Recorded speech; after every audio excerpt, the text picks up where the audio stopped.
नमस्कार दोस्तों, stock market studies में फिर से एक बार आपको बहुत-बहुत स्वागत है। तो आज मैं फिर से आपके सामने कुछ कंपनीज के अपडेट्स लेके आया हूँ, जो बहुत इंपॉर्टेंस है आपके लिए, आपके हेल्पफुल ऑब्वियसली होगा आपके पोर्टफोलियोज के लिए।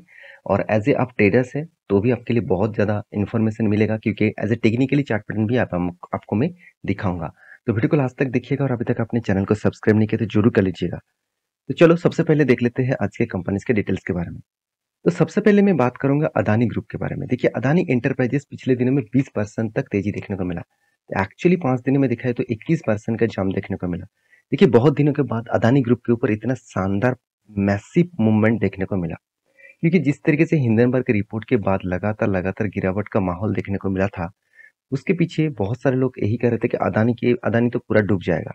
देखिए, अदानी की जो बिजनेस है, वो बिजनेस में सब कुछ ठीक ठाक है सर, उसका कैश फ्लो में प्रॉब्लम्स है और साथ ही साथ उसका डेप्थ के ऊपर प्रॉब्लम्स है, क्योंकि कंपनी इतना ज्यादा डेप्थ लिया, वो डेप्थ के चलते कंपनीज के ऊपर सबसे ज्यादा प्रेशर था। दूसरी बात, कंपनी के कैश फ्लो में इम्पेक्ट क्यों पड़ा, क्योंकि देखिए कैश फ्लो एक्चुअली देखा जाए, कंपनी का जो कैश फ्लो है वो कंटिन्यूसली, वो जितने पैसे कंपनी को, मतलब माल को बेचने के बाद जितने पैसे जल्द से जल्द आना चाहिए था, वो पैसा लेट में आ रहे थे। तो इसी के चलते कंपनी के ऊपर प्रेशर था। बाकी सारे सब कुछ ठीक ठाक था, क्योंकि देखिए आप देख सकते हैं चार्ट पैटर्न में किस तरीके से नजरिया देखने को मिला। कोविड के बाद इस कंपनी के ऊपर धमाका ऐसे परफॉर्मेंस हुआ जो देखने का लायक है। अगर मैं डाउन लेवल से टॉप लेवल तक देखूं तो कंपनी इसके ऊपर 3000% से भी ज्यादा रिटर्न दे चुके थे कोविड के बाद। तो इसका मतलब 30 टाइम्स आपको, मतलब 30 गुना आपको रिटर्न दे चुके थे, मतलब आपका फंड को 30 गुना कर चुके थे। तो इस तरीके से हुआ क्यों, अभी इस तरीके से तेजी फिर से क्यों कंटिन्यू हो रहा है, उसके पीछे कारण भी है। मैं चलो आपको समझाता हूँ। देखिए, ध्यान से देखिएगा, एक रिपोर्ट पब्लिश किया गया है द इकोनॉमी टाइम्स के ऊपर, तो पूरा क्रेडिट इस साइड को मिलेगा। तो आप देख सकते हैं best day for Adani stock since Hindenburg report, मतलब जो खराब दिन था, मतलब उससे अच्छा दिन आ चुके हैं। तो अदानी ग्रुप के ऊपर, और वो भी हिंडनबर्ग के रिपोर्ट के बाद फर्स्ट टाइम कंपनी के ऊपर एक अच्छा न्यूज आया है। और वो उस न्यूज के चलते हुए इन्वेस्टर जो गेन किए हैं 80,000 करोड़ से भी ज्यादा। इसका मतलब 80,000 करोड़ से भी ज्यादा कंपनीज के ऊपर यहाँ पे गेन हुआ है, ऑब्वियसली हिंडनबर्ग के रिपोर्ट के बाद फर्स्ट टाइम। क्यों? क्योंकि देखिए अदानी ग्रुप के पिछले दिनों के डेटा देखेंगे तो अदानी ग्रुप के जितनी सारे कंपनीज है, पुराना कंपनी और नया कंपनी को जो कंपनी ने एक्वायर किया, वो सारे कंपनीज को मिलाकर आप देखेंगे तो ध्यान से देखना, सारे कंपनीज के ऊपर अच्छा खासा यहाँ पे जम देखने को मिला। बहुत सारे कंपनीज को तो अपर सर्किल लग गया, बहुत सारे कंपनी 18 से 20% तक जम दिखाया। और इस तरीके से जम इसीलिए हुआ क्योंकि अदानी ग्रुप का रिजल्ट अच्छा खासा आया। तो इसी के चलते स्टॉक के एक शानदार मोमेंटम देखने को मिला। तो अभी फिलहाल के लिए अदानी ग्रुप के ऊपर क्या निवेश करना चाहिए, देखिए उसके लिए आप मुझे कमेंट करिए, उसके ऊपर मैं डिटेल्स वीडियो आपको बना के दूंगा। तो नेक्स्ट जो कंपनी है जिसके बारे में बात करूंगा वो है ग्लैंड फार्मा। देखिए ग्लैंड फार्मा के बारे में बात करूं, पिछले दिनों में करीबन करीबन 16 से 17% के आसपास शेयर में क्रैश देखने को मिला था। देखिए गिरावट नहीं कहूंगा, इस तरीके से गिरावट को क्रैश बोलूंगा, क्योंकि इस तरीके से अचानक 16 से 17% गिरावट, मतलब कितना भारी भरकम मतलब नुकसान हुआ शेयर होल्डर को, आप सोच नहीं सकते। तो इस तरीके से गिरावट के पीछे कारण कौन सा है, देखिए मैं पहले बता दूं, जो फार्मास्यूटिकल इंडस्ट्रीज कंटिन्यूसली प्रेशर में आ रहा है, क्योंकि फार्मास्यूटिकल इंडस्ट्रीज ज्यादातर देखेंगे तो यूएस यूके, आप यहाँ पे ध्यान से देखिएगा, यहाँ पे कंपनी के बिजनेस 60 कंट्रीज के ऊपर चलते हैं। उनमें से United state, Europe, Canada, Australia, इस तरीके से कंट्रीज के ऊपर कंपनी माल बेचते हैं। तो यूएस में कंपनी का जो बिजनेस है, और कंपनी का देखिए इस बिजनेस में कंपनी का प्रॉब्लम्स कहाँ पे हो रहा है, देखिए यूएस में कंपटीशन बहुत ज्यादा बढ़ रहा है। और कंपटीशन के, मतलब फार्मास्यूटिकल इंडस्ट्रीज में कंपटीशन बहुत ज्यादा बढ़ रहा है। उसके चलते है कंपनीज का जो प्रोडक्ट है उसको सस्ती दामों में और डिस्काउंट में बेचना पड़ रहा है। और इस डिस्काउंट में बेचेंगे तो कंपनी का मार्जिन का हालत क्या होगा आप सोच सकते हैं। और यही सारे चीज चलने के कारण कंपनी के जो प्रोमोटर है, कितने 57.9% के आसपास होल्डिंग है, तो प्रोमोटर ने एक बहुत बड़ा डिसीजन लिया। और ये डिसीजन कंपनी को महंगा पड़ गया, क्योंकि शेयर होल्डर इस तरीके से डेटा को हमेशा नेगेटिवली देखता है। वो डेटा क्या है, चलो मैं आपको बताता हूँ। तो आप अगर प्रोमोट मैं होल्डिंग के ऊपर जाऊँ, तो प्रोमोटर के बारे में बात करूँ, आप देखेंगे तो एक ही प्रोमोटर है जो प्रोमोटर सबसे ज्यादा इन्वेस्टमेंट करके रखे हैं। तो एक्चुअली इसका प्रोमोटर कौन है, आप देख सकते हैं Fosun pharma industrial private limited.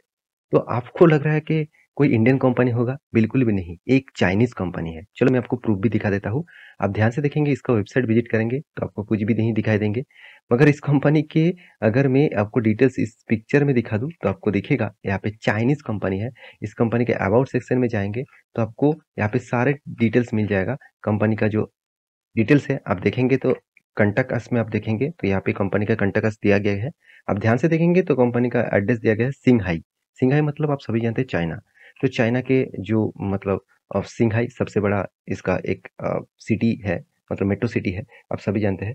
तो उसी कंट्रीज के जो प्रोमोटर है उन्होंने क्या किया, उन्होंने डिसीजन लिया कि इस कंपनी के सारे शेयर उन्होंने एक साथ बेच देंगे।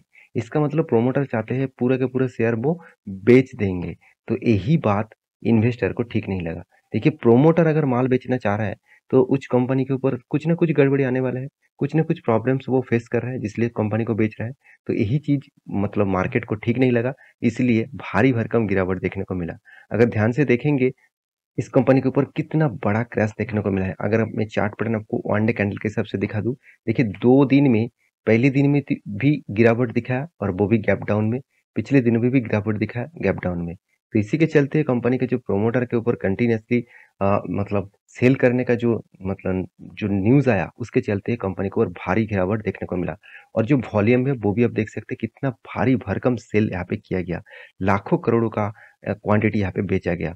कि मैं बार बार बोलता हूँ ये सारे डेटा आप अगर नहीं देखेंगे तो आप बहुत बड़ा ट्रैक में फंस सकते हैं, क्योंकि आप सोच रहे हैं कि मैं जिस कंपनी के ऊपर निवेश करके रखा हूँ कल मुझे अच्छा खासा प्रॉफिट देगा, कल जाके कंपनी बर्बाद भी हो सकते हैं। तो आपको हमेशा ट्रैक करना चाहिए।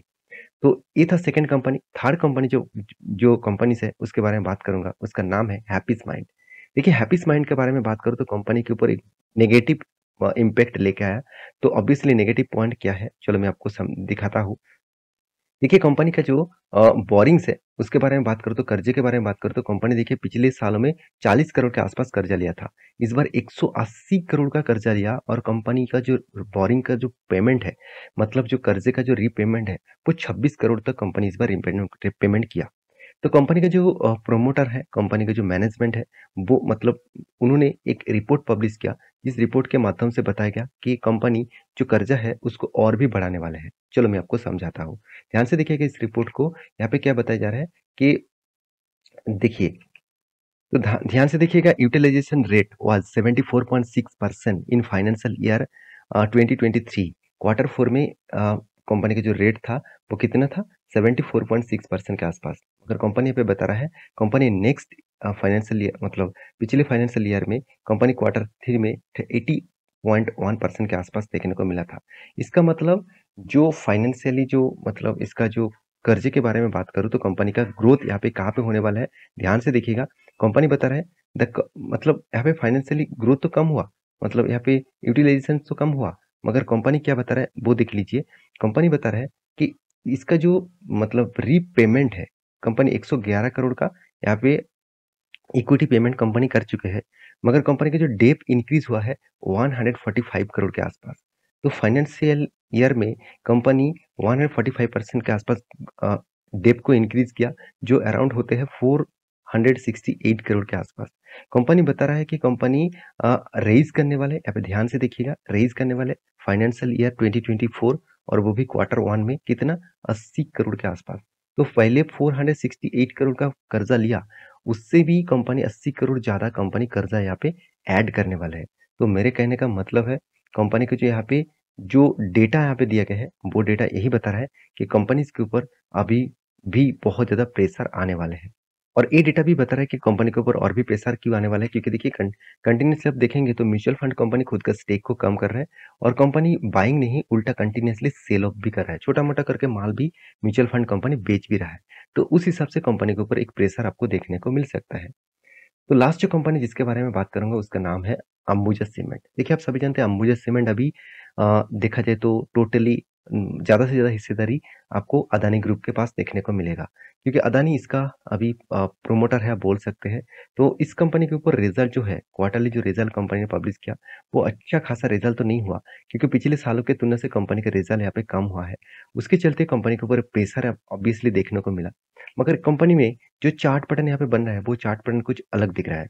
तो मैं आपको बताया था कि यहाँ पे एक ट्रेंड बन रहा है, एक सपोर्ट मतलब कंटिन्यूसली सपोर्ट को कंपनी ने फेस किया और अपर साइड को जाकर यहाँ पे बार बार रिटेस्ट किया इस रेंज को। तो यहाँ पे एक रेजिस्टेंस बना था और यहाँ पे एक सपोर्ट बना था। उस रेजिस्टेंस को कंपनी ने क्या किया, यहाँ पे पिछले दिनों में ब्रेक किया। तो जो ब्रेक किया वो भी हाई वॉल्यूम के साथ। तो यहाँ पे एक पॉसिबिलिटी है कि इस लेवल तक जाएगा 488।